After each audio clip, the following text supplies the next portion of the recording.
For the entire week, I've been ghosting, I've been shutting myself down, distancing myself, running back into familiar territories.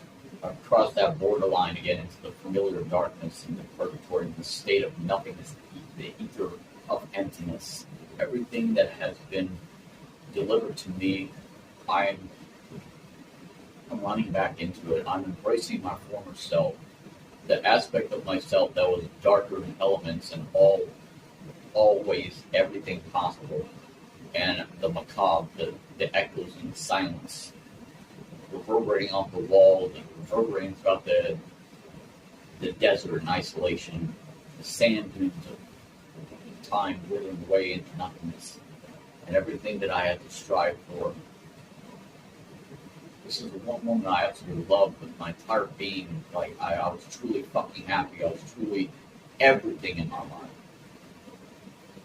And just allowed it to be stripped away from my bones, from the flesh of my reality.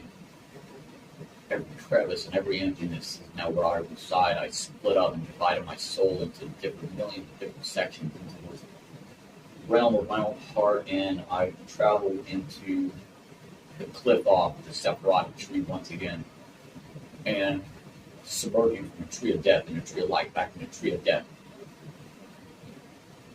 Just like the roots of a tree implanted into the ground, the soil is where I was born from, underneath the earth, beneath the ashes.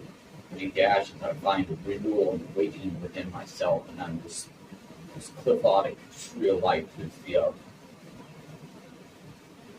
third eye awakening manifestation. I have to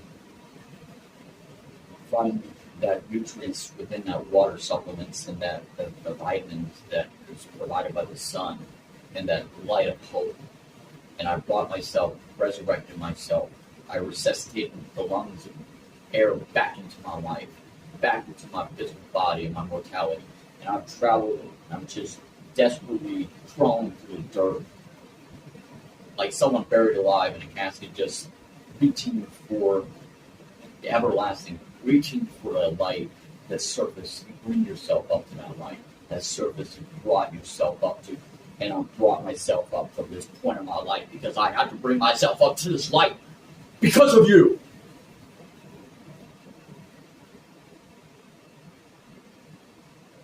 And I'm a fucking human being, and I don't deserve to get shit on. I don't deserve to get what I fucking get in my fucking life. I deserve endless happiness in my life. I deserve to be treated with respect and abundance, and to be recognized as a human being, for my emotions to be validated, for my emotions to be respected, my emotions, my headspace, my everything in my life to be validated.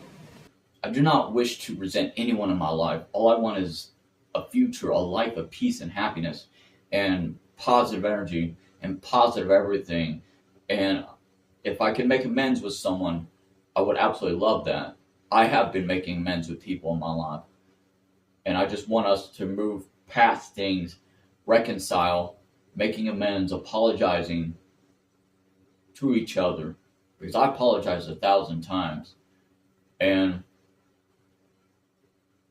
putting everything beneath us and before us and throwing our past in a fire. Finding ways to, like, compromising, meeting each other in the middle between our mutual grounds of understanding and compromise and deeper introspection and reflection, and taking that necessary time to recognizing each other's faults and weaknesses, insecurities, whatever else. And I like to making amends with everybody as much as possible. I don't want anybody to hate me. I don't want to hate anybody in my life. My life, my existence is much too short for it. I don't have the necessary energy for this shit. So just know that everything that I've ever done was doing right by everyone in my life. And I try to make amends. I try to find compromise and peace and peaceful measures of understanding and forgiveness. And